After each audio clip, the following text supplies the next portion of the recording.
For our friends of Veriten, it's Maynard and Arjun and Brett here with three other dear friends of Veriten. We've got Maria Korsnick, Anne Bradbury, and Bill Flores.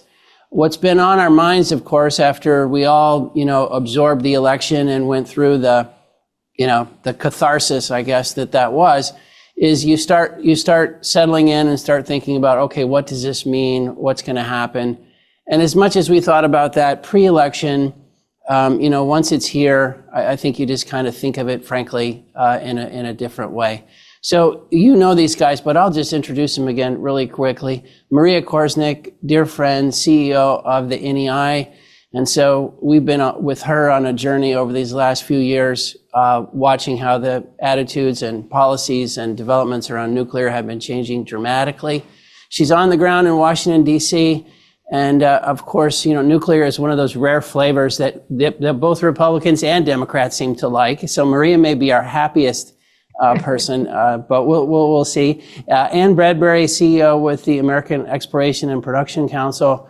It's a great group of innovative companies, really the shale leaders in North America. And she's a Washington veteran. She's one of those people who's liked on both sides of the aisle. And knows what a lot of Washingtonians are thinking. And so we're delighted to have Anne. And then Bill Flores, he's a senior advisor with us. And as impressive as that is, he's this other thing called the Chairman of ERCOT, which is pretty darn impressive. And he was a U.S. Congressman, and he was there in Trump 1.0. But more importantly, he knows how the sausage is made, how the policies are made, and he's really steeped in the details of how you change things or how what important levers you can throw and shouldn't throw and might throw and all that. So thank you, the three of you. We just reached out because you're our three favorite people to ask this question to. And we knew you were nice enough to us that you would join us. So thank you for joining. Happy to be here. Thanks for having me. Happy to be here.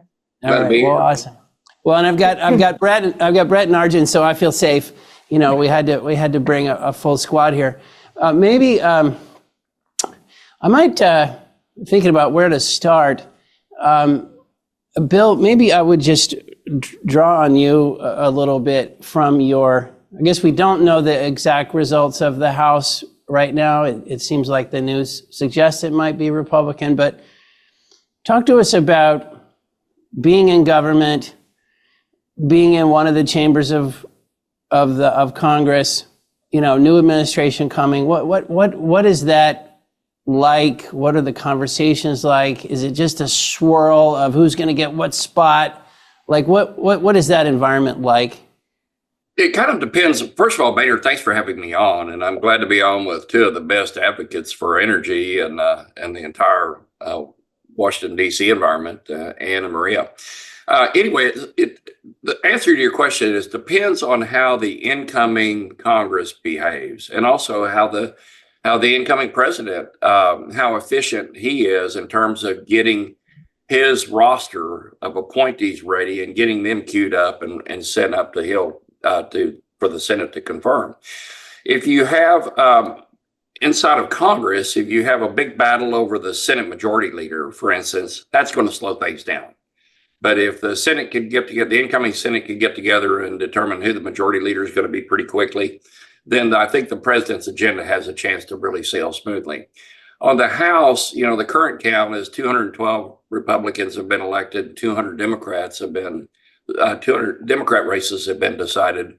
So there's still, 23 races to be decided. If that breaks for the Republicans, the Republicans, and I used to be, or I still am one, but we used to tend to fight among each other and take a while to sort of settle down who's going to be speaker, who's going to be the chairs of the committees and so forth.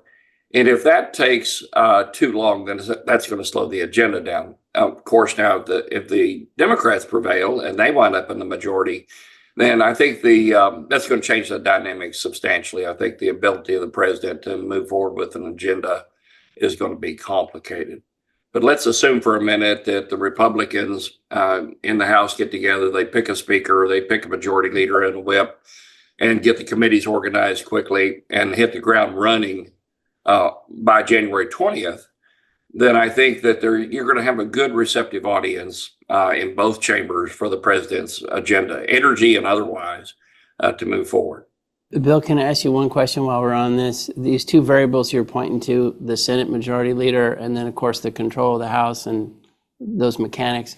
But if you were to get the Majority Leader settled pretty quickly, and let's just say you had a Republican House, does that also bode well for the existing Congress to get some stuff done so that January, the next Congress, we're already on first base or second base when it comes to, how do you think about that variable, like what this lame duck Congress gets done? I would like to hope that it would, but history proves otherwise. I mean, there are two big things that this Congress needs to get done. One is the National Defense Authorization Act, or NDAA, as it's called inside of Washington. And the other is to fund the government past late December, because, as you know, or I think most of our audience knows, there is a continuing resolution that just funds the government for a stub period. Based on my experience, it will be difficult to get those done. It shouldn't be. The NDAA is always passed on a bipartisan basis, and so I'm surprised it's hung up and has been delayed to a lame duck Congress. So it could happen. I mean, the Republicans could come in and say, "Hey, we've got a mandate effective January the 3rd. Let's go ahead and get the rest of this stuff out of the way so that we have a clean sheet of paper to start with." And then the Democrats could come in and resign and say, "Okay, this is where we're going to be in January, so let's go ahead and clear the decks." I hope that happens. I would give it a 50-50 chance.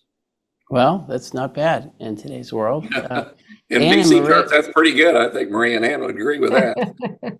Well, Anne and Maria, Tammy was asking me on our team, what should I tell them is the central theme of this show that you guys are putting together? And I said, well, they're two fantastic people, and both flavors probably won this week, if you'll forgive me for saying it that way. Nuclear has had momentum. It probably has just as much, if not more, and oil and gas is maybe going to get the scarlet letter off of itself and, kind of get to sit at the big table again. I don't know. Anne, can I start with you? Is that a crazy way to describe what happened to oil and gas this week?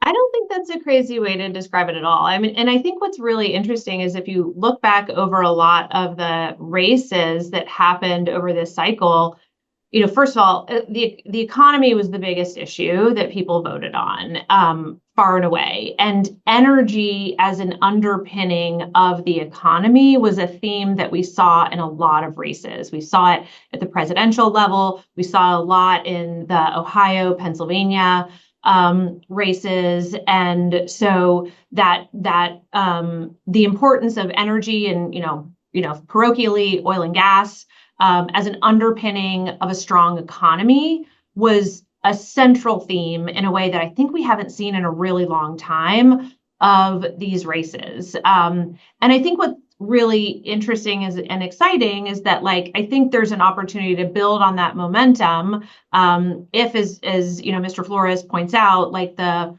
House races do hold, and there is the sort of trifecta, and Republicans are able to, do some things through reconciliation.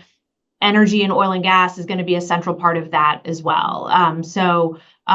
We're really excited about the momentum that this election has created around a sensible pro-American energy themes that hopefully will translate into sensible pro-American energy policies.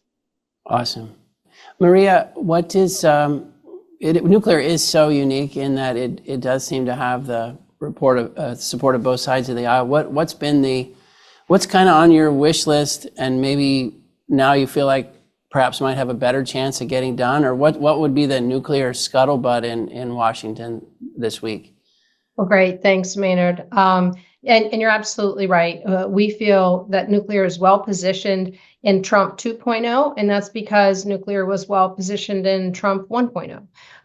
And so, we're really looking forward as we move forward with this new administration. That said, any new administration is going to come in thinking new things, and Congress is going to come in thinking new things. And so some things that happened in the last administration are very helpful and positive for nuclear. And so there'll be, challenges and questions. Are they going to stay? Are they going to look the same? If they might look different, what would that mean? And so I would just say, some are looking at, tax credits and this and that. And I think, right now we should stay at listen, nuclear is going to fare well. And then worry more once you get the Congress and new administration and people in place, because maybe it happens well, but in a different way, so that's the thing we have to figure out. There's probably some defense that needs to be played with some things that are, my words, already on the books. And of course, we're always interested to move things even further and play offense. All right, Bill, I've got one more for you. Anybody can jump on it, and then Arjun and Brett, you guys got to get in here. But it seems like in the run-up to the election, the pregame was, reliability and costs will be pushed harder up the Trump agenda. Permitting will be pushed harder up the Trump agenda. The LNG ban will be tossed out. More lease sales, more access, things like that on the oil and gas side. And then the big variable was always the IRA and what happens there. I heard a comment yesterday. Someone said maybe one way to think about the IRA is leave the carrots, but get rid of the sticks. I don't know if that's a way to think about it, but it was at least clever, so I thought I'll repeat it. Bill, what would you think about the IRA? Any pregame on that? Was so much of the Biden energy legacy. What do you think about the IRA? Well, the IRA it's a lightning rod right now, and so in two ways. In one way, the Democrats want to protect it as is, and you've got an element of the Republicans that want to see it go away. I think the bottom line is it's not going to go away. It's going to stay in place. But I think there is a way on a bipartisan basis to tweak it a little bit. And for instance, if you look at the way the IRA is structured, it has some sort of hard allocations of capital, taxpayer capital, toward individual technologies. I could see a tweak where you could go in possibly and say, we're going to add a reliability or dispatchability component to that, which would tend to reduce some of the subsidies for the low dispatchability energy sources, but improve the subsidies or the carrots, if you will, for high dispatchability energy sources. So you can spell that nuclear. There's been a game change set of activities in the nuclear space in the last few weeks, as you've talked about in some of your prior podcasts. And I think that there are some bipartisan ways to tweak that IRA to help facilitate that. I'd like to see, in my view, I'd like to see an X prize added to the IRA for getting to clean dispatchable energy really quickly. Let's say, the moonshot approach that we had back in the 60s, something along that line. I'd like to see maybe bonuses for early deployment of operating assets in nuclear space. I'd like to see things like that. I do believe, like you said at the outset of the question, that the sticks will go away. Some of those sticks are going to go away, and I think you're going to be left with the carrots. The carrots are feeding too many Republican districts for the Republicans to vote those away. But I think, again, if we had some reallocation of the way the capital structure works, not to favor one technology or the other, but to favor a concept, and that concept is dispatchability and reliability, then you're going to see a movement away from some of the low dispatchability energy sources toward nuclear. And I think that would be huge. I think oil and gas is going to be a big winner in this administration and this Congress. I think you're going to see all the stuff that's happened with the restrictions on LNG permits and leases and all that. I think that's going to go away. And you're going to see a really hard energy first, America first, American energy dominant type of theme. So it's going to be good for everybody that's sitting on this panel today. I would just add to that. I agree. I think there's going to be more of a scalpel than a sledgehammer approach to the IRA. Certainly, you will see, portions of it repealed or efforts to repeal significant portions of it. One of this, what we would characterize as a stick is the natural gas tax that was enacted as part of the IRA. And I think under the current configuration, there's a pretty good likelihood that that would happen. So that's going to be one of our priorities moving forward. Maybe I'll jump in and I'll just start with some oil and gas oriented questions. And I think the world really takes for granted in some respects shale production, shale oil and shale gas. And I think we're fortunate that so much of it happens on state lands or private lands, whether that's Texas or North Dakota. But there are some federal acreage questions that may not matter in the near term because shale is still going to be a very important portion of our production for a long time. But I'm thinking of the NPRA in Alaska.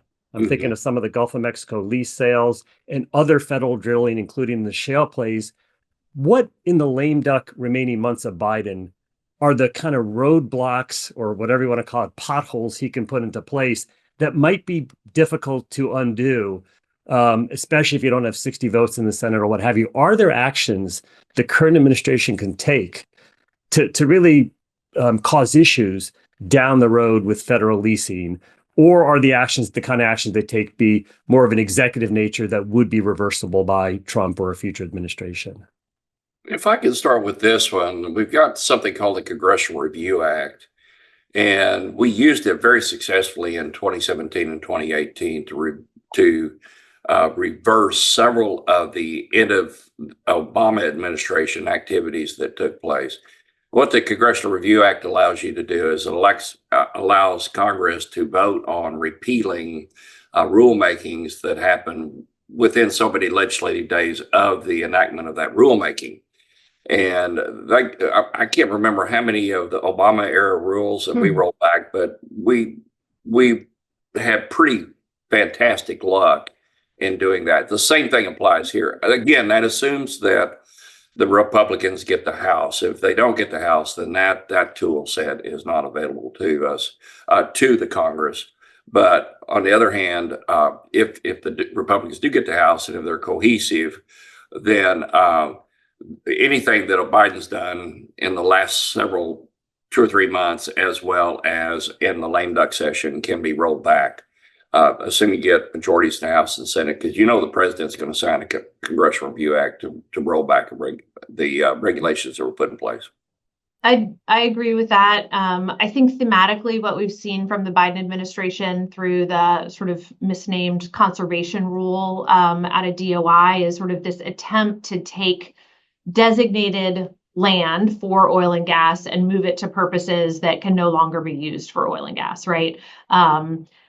Because these should be multi-use, type of properties. So a lot of, if it's a formal rule, there are opportunities to undo it through the Congressional Review Act, and that, if it happens in the last few months of the administration. So they're certainly taking a look at that. As I recall, the other tool that they have, which I believe the Obama administration used too, were things like national monument designations, which can't be overturned easily or as easily with a simple majority in the Senate. So you have to go through a whole new rulemaking for that. And I do think it's generally important to remind folks that even with a friendly administration, there's a lot that they can do with executive orders. There's a lot that they can do with administrative actions, like lifting the LNG pause. But to reverse a regulation has to go through a notice and comment period, has to be justified. It takes probably months or years. It took the Biden administration 3 years to finalize their signature methane rule. And that was a day one priority for them out of the gate. So these things do take time depending on sort of the mechanism that you have to go through to undo it. So you'll see some early actions to sort of lift things quickly, but other things are going to take months or years, just, sort of for the purpose of expectation setting. And maybe one more for me before turning over to Brett is just thinking about what should be a Republican, a Trump, and an oil and gas industry stance towards environmental regulations. I think there's going to be the sort of gut reaction. Okay, the worst instincts of the Democratic Party, we don't have to worry about that. But you'll often hear from U.S. oil and gas companies, we're going to produce low cost but clean oil and gas from American lands with American workers. And I think that's an awesome message, but it also has to be true. So if there are areas like methane, which I'm going to talk, which is maybe where I'll focus this on, where there's room for improvement and where I sense there's a divergence between what the largest companies are willing to do and invest in, and they have the capital, the technology, the resources, versus maybe a divide and a pushback from smaller companies. I don't mean to make it just a large, small divide, but how should this industry, forget about reversing what Biden or Obama or previous Democrats did, what should be their own proactive, positive stance on dealing with something like methane? How do we think about ensuring that U.S. oil and gas is, in fact, the cleanest in the world? I believe it is, can be, and will be. A topic like methane, what should be our proactive stance on that? This is an incredibly important question you're asking, and I'm so glad you did. So first, for context, industry has been reducing methane emissions year over year, going back several administrations. So, you see an industry commitment to methane reductions, sort of regardless of the political pendulum. And I really believe and hope that that will continue, because I do think that's incredibly important, because these are global commodities. We need to tell our story to the world and to Americans that American oil and gas is the cleanest, and we need to continue on the trajectory that we have been on for the last several years. So that's super important. When it comes to the policy, I also think that's super important, because even with industry's commitment to methane reductions, that doesn't mean that, there are a lot of problems in the Biden administration methane rules. Our approach is going to be fix, don't eliminate those rules. So let's identify what the problems are, what the workability problems are, where there's, compliance problems, where there's cost problems that are creating, liability issues. And let's fix those, but let's not throw the baby out with the bathwater. We also want to be able to say that we have the lowest emissions in the world and some of the best regulatory standards in the world. So we're going to take an approach, again, a scalpel, not a sledgehammer approach, to let's fix them. Let's make them workable, but let's also make them durable so that we avoid the back and forth every 4 years pendulum swing of regulatory policy. So I think that should be the goal. And I think your question and your points are spot on, Arjun. You're giving me chills. I love that answer. And I'm going to vote for you if you ever run for office, Anne, because I really love that perspective. I'm not, don't worry. Me too. If I could chime in on this, one of the things, I think what Anne said is very, very important. If the Trump administration and the incoming Congress come in and they've got an overarching desire to dismantle environmental regulations, I think that sets them up for a rough midterm election.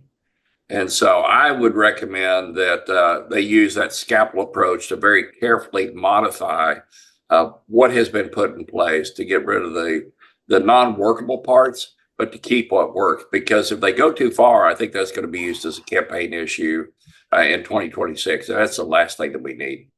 It also creates legal uncertainties too, that because, they're all going to be litigated by, the, ENGOs as well. And so, we want, regulations that are able to withstand court tests as well. Yeah, durability from a policy perspective and a political perspective, I think, is very important. Yeah, I think that's the key word here.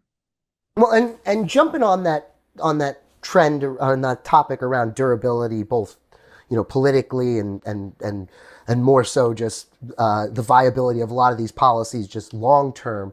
Maria, I know that we spent many years trying to get nuclear sort of in the broader umbrella, right? Mm-hmm. As Maynard alluded to earlier in this conversation, the nuclear energy and perhaps oil and gas are starting to have a little bit more time in their sun versus the way things were previously when we were really hoping to get under the umbrella all protected together. So do you see around these discussions where folks talk about the impacts of the IRA, whether it's a scalpel or a sledgehammer? I agree here, and I'd hope it's a scalpel approach. But do you see implications for kind of trying to now think about nuclear standing on its own more in a policy position versus sort of trying to be in that group for protection and sort of that group think that used to be the approach, now that sort of dialogues are changing so much? Yeah, thanks. I mean, the beautiful position that we sit in is, I can answer your question like yes to both kind of thing. I mean, it's almost like nuclear is good either way. I think, to your point, I think nuclear has sort of come into its own. It's a little more mainstream, not only at the federal level, but at the state level. And so I think nuclear can stand on its own.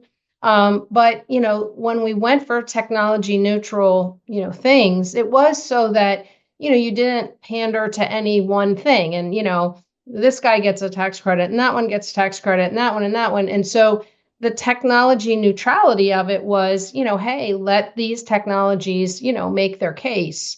And so I think a scalpel can be used maybe to tailor it to the points that Anne and Congressman Flores mentioned. But, whoever has the scalpel depends on, sort of how much plastic surgery we're doing here. And, if it needs to be in a category, on its own, I think there's a way to frame nuclear in such a way. And when I say that, it's because, if you have a national security message, yes, nuclear checks that box. If you have a reliability, yes, nuclear checks. If it's resiliency, yes, nuclear checks that. And, is it a jobs message? Okay, good. Yeah, nuclear checks that. I mean, nuclear has so many facets that are helpful to the economy, to the nation, to the world. But did I even mention clean energy? Yes, checks that box. And so there's just so many pieces that when I say I think nuclear can stand on its own, I mean, and that's why, because, there are so many angles and pieces to this. I just want to, reinforce what Congressman Flores said, that I know there's different opinions on the IRA, and it's, some that don't like it at all and, sort of want it to go away. But I mean, if you just take a deep breath and look at it, it helped a lot of red states as well as helping, blue states as well. And so I think having the scalpel approach will win the day. Because for that reason, there's a lot of support for this in towns and counties that are getting some of this benefit. But I feel confident that nuclear remains a significant piece of any package going forward. Can I jump in and ask a question of Maria? I know that this isn't on the script, but Maria, what do you think, what piece of federal legislation would do more than anything else to accelerate the investment in nuclear, particularly with respect to electricity generation? Yeah, thanks for asking that. We're working on what we're calling an early movers policy. And, Senator Risch, I know from Idaho, has a discussion draft, that's out there. And, perhaps we'll see that introduced even in the lame duck session. But I think that's, if you were to say, Maria, like, what's that like last piece that, is really going to need to come into play for nuclear to start seeing sort of more build? I think that's it, honestly. And so it's just a recognition that being the first 1, 2, 3 of a kind of a new technology bears with it its own unique risks. And I think something that sort of helps and encourages, I'll use your carrot analogy, a carrot in there that you can say to your board of directors, that you can say to maybe your state, public service commissions, hey, look, there's this encouragement to help us to be that first, because we know that whoever goes, first and second, you're really proving ground for many followers. And what we need to get nuclear in a place is that people have a really good view of the bookends, if you will, time and schedule and cost. And, there's all kinds of different versions on a piece of paper, but what you really believe is when you see it constructed. and so that's where we need to get nuclear, get some of these first builds done and behind us so we can have a view, have a look at it. Maybe I could ask you just a broader question, particularly Anne and Maria right there in Washington, is that, so often the energy debate has been around oil and gas or nuclear or renewables. It's characterized like that. But more broadly, the issue has become power. Power, the building power, the cost of power, the reliability of power. It's just a power. And Washington's not really organized like in that mindset. What do you feel about the just the stirrings in the Capitol and in the policy circles around power? And I guess, Anne, that would mean, can we finally just say natural gas is a great fuel and stop picking on it and build more natural gas plants? And Maria, obviously nuclear is in so many times it's coming up as the way to solve our problems with the grid. But what would you just tell us about the power discussion and maybe how you see that changing in the next few months? Yeah, I would say it's absolutely happening, Maynard, and the conversation around power, and maybe not in the way necessarily that you introduced it, but maybe in a way that's helpful to move the conversation forward. As a nation, we react well when we're under stress. We act well when we have a problem, right in front of us, something that we have to solve. And we're there, right? And it's really being driven by AI, right? So either we get our act together from a power perspective so that we can power this really thirsty AI and machine learning, or others host the important things that need to feed into this AI and machine learning. And that's of a national security interest, okay? So there's a real focus on, how fast is China getting on AI? How fast are they, moving on things? And unfortunately, AI and machine learning and whatnot, it's hard to catch up if you let somebody else take the lead. And so I would say we're very, very much in that sort of nip and tuck race with China. And so it matters. And it's not, hey, let's all figure this out, and in 10 years, we'll know it. It's a right now problem. It's right now, and we're working on things now, but this is a power-hungry situation, and it needs an answer. And so I think that is driving a lot of maybe customers that weren't sitting around the table talking to each other to sit around the table and talk to each other and say, okay, listen, what's it going to take? And in the past, we were talking about, I don't know, a couple hundred megawatts. And now it's kind of quickly, no, I kind of want a campus of things. And this campus of things needs more power even than that. And so, maybe some of the numbers are inflated. Maybe it's not, all of what they have, but the numbers are really, really big. And it's driving a power conversation and a location conversation that I think needs a strategic answer. Yeah, and I think after Ann answers that question, I could come back and give you some hard numbers from within ERCOT to bear that out and talk about how that challenge is solved. Yeah, I feel like your listeners understand better than most, the challenge that we're faced with. Our grid is stretched very thin. Most of the additions that have come online in the last, in the last decade or so have been intermittent sources. And the demand is about to, skyrocket, and our grid is not ready for that.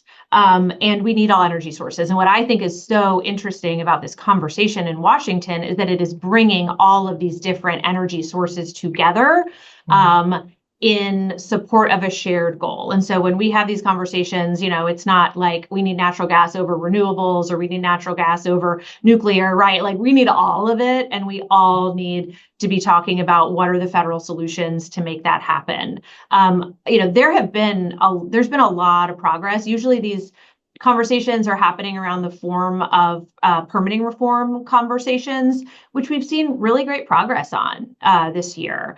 I don't know what that progress is going to look like next year. I do think there are some things that a Trump administration can do and will do. But we're going to come back to this word durable to get this durable long-term permitting reform that allows us to build, new, natural gas generation plants and transmission lines and nuclear facilities. You need statutory legal changes in law to permitting reform. And you need a cohort of Republicans and Democrats to come together and hold hands and jump together on something like that. And there's been good progress on that. We're not on the cusp of it happening.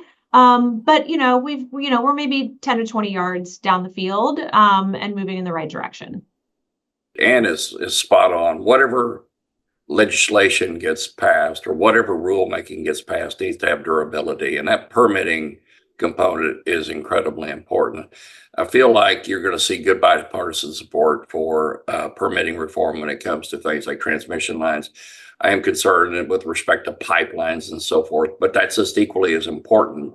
Hopefully the next Congress will be able to accomplish that moving forward. Back to what Maria said, just to put hard numbers around electricity growth demand, just in ERCOT recently redid its forecast in accordance with state legislation that came out of the last legislature in Austin. And we had an aha moment and saw that in 2030, our new demand profile looks like we're going to have about 150 plus gigawatts of peak demand compared to 85 megawatts the last two summers. If you think about that, that means between today and 2030, we've got to add enough generation to be able to comfortably accommodate that 150 gigawatts of demand plus reserves. And that's going to take a combination of batteries and natural gas and nuclear to get us there. The challenge with nuclear is it's hard to see how you can get that online between now and then. But that does leave a huge opening for natural gas. And we need to make sure in Texas, I don't worry about it as much because we have, within ERCOT, we control our own destiny. But we've got to look at trying to take Texas solutions and apply those to the activities of FERC and NERC and the NRC as well. Bill, this concept of durability of policy, maybe I could ask you to give the incoming Congress and administration some advice, because we've gotten in this pattern. I'm a novice in this political stuff, but we've gotten in this pattern of executive orders, doing things through reconciliation, like the IRA was passed without any Republican support, and then, sure enough, people are annoyed a couple years later and they change it again. Like, what is the right balance between, Anne had this great comment about Republicans and Democrats, holding hands, going maybe a little slower, but getting more buy-in so that you get a little more durability, and then we stop toggling these policies, which is bad for the country. This is the touchy-feely question, but what's your philosophical advice on this one? Well, I'd like to say that the answer is pretty easy, but it's hard. It's hard to carry out. If we could get folks on both sides of the aisle to start with where they agree and move forward on solutions to solve those areas where they agree, then we could have durable legislation that would be long lasting. Instead, what I see out of Congress, and look, my side was just as guilty of it when I was in Congress from 2011 to 2021, is we tended to start with where we disagree, and we fought over what we disagreed upon instead of where we agreed. And so, we all want to have a robust energy future. We all want to have clean energy. We all want to make sure that we are producing affordable energy. Everybody agrees with that for the most part. So if you could start there and say, okay, what are the policy solutions to get you there? And then after you get that behind you, then start saying, okay, here's a list of things where we disagreed. Let's see where we can start chipping away at these. If you could find those 80% solutions, man, the country would be so much better off from a policy perspective, and national security and economy.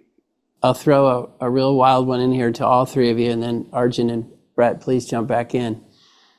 I was noticing, I think it's the cover of the Financial Times this morning. There's a picture of Trump, his kids, the spouses, maybe a grandkid or two, I can't remember, and Elon Musk and his kid.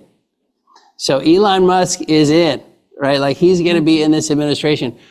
What might it do to energy policy or to just the things that the three of you are so close to? What might be the effect of Elon Musk roaming around in those meetings, putting in his 2 cents, trying to break down barriers to make stuff more efficient? I mean, he could be the permitting czar, or the lack of permitting czar, maybe. But what? That's such a wild card. What do you think about that? I know this is a hard question. Well, he's unpredictable, so I guess take all of it with a grain of salt. But from a nuclear perspective, I think what's really helpful is that he gets nuclear, right? And that he's open to nuclear. And I say that because he wasn't always, right? I mean, early on, he was the solar guy. And he was all about solar, not as complementary to nuclear. And I would say we've seen him, take a journey to appreciate the amount of energy that's needed and appreciate that, yes, nuclear does need to be a part of the solution. So, if he reduces regulation, that kind of stuff, I mean, I can see whatever it is that he works on. I can see it be supportive, ultimately, that he appreciates the value of commercial nuclear and the need for it. And rockets run on methane, could be a real synergy there. I think he's pro natural gas. I think wild card is a apt description, and I don't know that I can provide a lot more insights there. I'll be curious to see what his remit ends up being. Is it permitting? Is it sort of the federal bureaucracy writ large? Is there an energy component, or is it is that sort of handled by other people? So early days. The unique thing about Elon is he is able to look so much further over the horizon than most other political and business leaders that we have, I'd say anywhere in the world. And so I think he gets it. He gets nuclear. He gets the demand for energy. He gets that we're going to need all sources.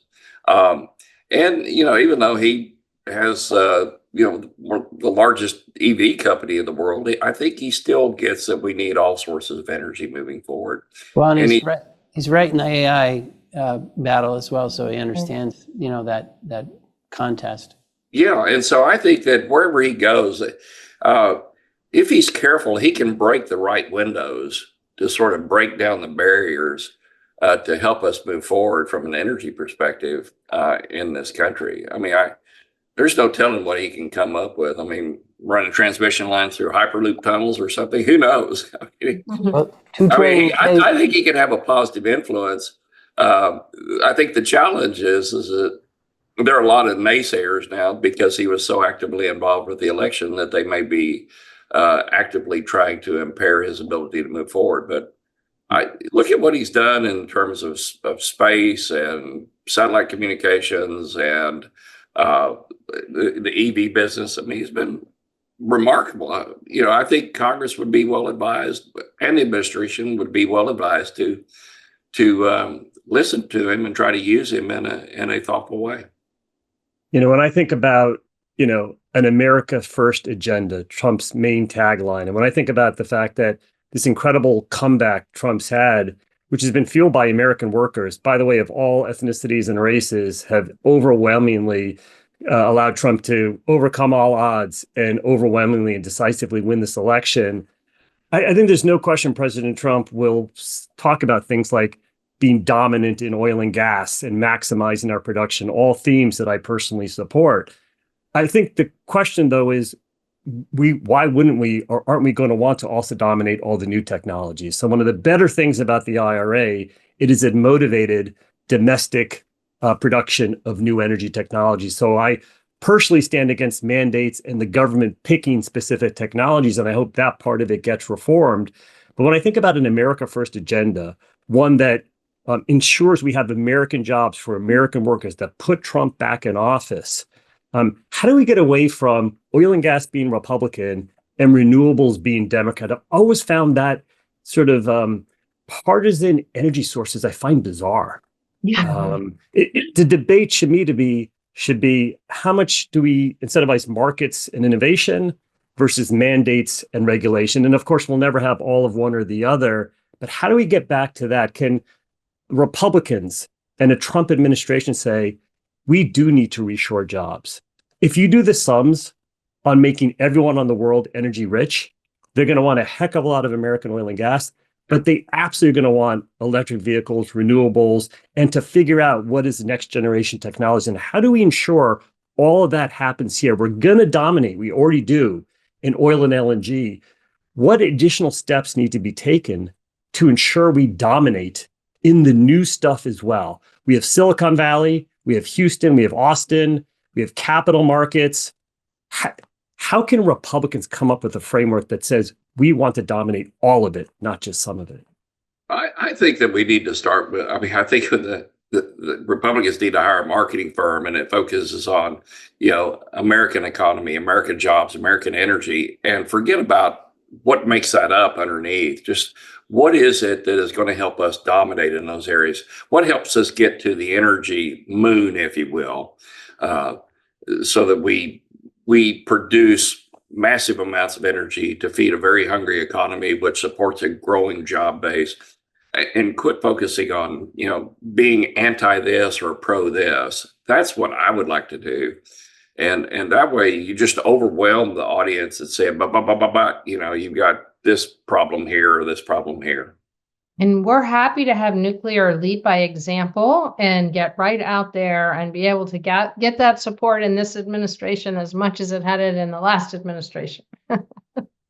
Yeah, my focus is a little bit, narrower probably, but, one of the things that we think a lot about is like the new technologies that are being deployed for emissions reductions technologies. And, when we think about fixing, not eliminating the methane regs, like how can we utilize and incentivize those new technologies through regulatory policy to make that emissions reductions and inventory less expensive and more accurate. So it, and then, can that be exported around the world, right? Because we already lead in both low emissions, but also having the most transparent emissions. Now there are, satellites in space, that are showing the world what, different, parts of the world, oil and gas looks like at different parts of the world. But we shouldn't be afraid of that. We should be embracing that, because it is that, oil and gas is going to be around for a really long time. Let's make sure we have the best technologies in the world to reduce those emissions and to be transparent about them at the same time. So there's been a lot of talk recently around the people and the staff that run our government, right? And a lot of times folks I often heard it in my, time going to DC that, personnel is policy. So, how should we, both as insiders and outsiders, be thinking about what the role of the career staff is going to look like in, a future government over the next 4 years, both realistically and, kind of trying to step away from the rhetoric that's flying around and trying to understand how we all as sort of Americans and interested parties can work to sort of help encourage the good career staff to sort of stick around in an environment where there's lots of different dialogues around whether even good career staff exist or not in government. So I'm just curious what your all take on sort of the personnel and how that impacts the future activities of this administration, especially as, folks that have spent so much time in DC. I'll just jump in and say, I think you're totally right. First of all, that, we should not assume that career staff also known as, sometimes bureaucrats, right, are all bad. There's a lot of really important technical knowledge and professionals throughout a lot of these organizations that are critical to the agenda of the new president. And so, we need to be cognizant of that. Is there space for, looking critically at the federal bureaucracy and ensuring that they are, serving the roles that they are intended to play? Is it too big? These are all very valid questions to be asking and to be acting upon. But I do want to dispel the notion that, every career staff is a problem and needs to be eliminated, because that's just not the case. There are a lot of really great, federal career workers out there. It's hard to answer your question real broadly, Brett, because, personalities matter. And so I think it's going to matter in some of these areas, who are the politicals that get assigned and hired into, the different areas. I mean, there's a lot of fantastic, career staff. Go back to our scalpel versus, a blunt instrument. I think we do have to be careful if you go in with a blunt instrument. You are also going to affect some of the real strong, high quality staffers. And honestly, if you do too much just change, you actually slow yourself down too. Somebody needs to appreciate how the machine works and to get stuff going and to get an outcome. So, I think this is a case that we, mentioned even before. I think a scalpel is the best approach. I think, get in there and try to, better understand, okay, what's the volume of change we want this whole department to have? Okay. And then what are the areas that we want to focus on? And then an assessment. And like you said, there's some really strong, staffers that are out there, and you'd hate to have, you just hate to have, throw the baby out with the bathwater, so to speak. And that knowledge and expertise and years of experience, which can really help you understand how to run the machine more efficiently. So I think it's a matter of, figure out who's willing to think differently, who's willing to just show that it can be done more efficiently and to make that happen. You have a lot of folks in the government that would like to see the government run more efficiently, and they're not in a situation where they're really asked that or they're able to, to share that. And I think first we got to give folks a chance to play on the team, and say, yeah, I have a lot of good ideas. I just think of the many jobs, that I've had. It's easy to say, oh, well, we want this, to happen better. And the best way to figure out how to happen better is to talk to the folks that are working it now, right? Because they know, right? They're frustrated by things. They're frustrated by procedures or processes or whatever. Rather than starting with a blank sheet of paper and redesigning it, get smart on how it's happening now so you know how to make it more efficient. I hope we take more of that approach.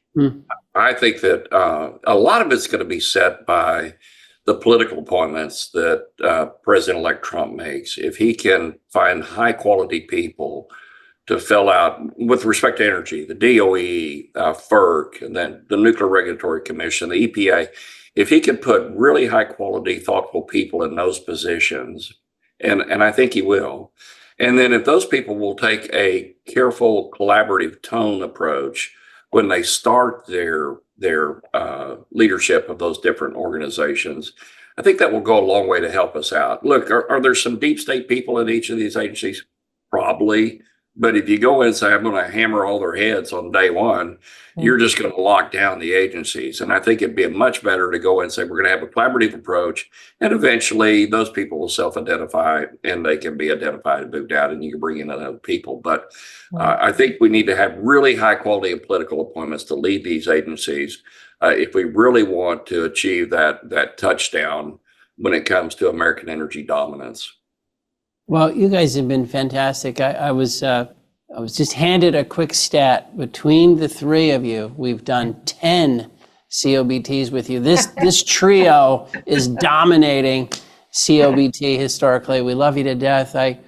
Your themes as we wrap up, the durability of policy is fantastic. Arjun, American dominance, not just in oil and gas, but in everything is fantastic. Maria winning the AI battle with China and fixing our grid and not throwing out the baby with the bathwater, making sure let's fix what has been proposed. We don't have to junk it entirely. And Maria, I also love that thought about let's stop picking on bureaucrats. Let's ask them how we can, help them do their jobs better. We don't have to be so combative and all this stuff. So, Maynard, that's a great summation, but it's all way too logical. So we need to do another show on what's actually going to happen. Definitely. Well, this is the pragmatic show. I mean, I Arjun, totally agree with you, which means none of this is going to happen. So Next what's Friday. actually going to happen? Let's just spend 1 minute on that before we wrap up. I think we'll do energy policy based on pure emotion. That's next week's show. Well, the other thing too, I'd add to what you were talking about, Maynard, is policymakers need to start with where they agree.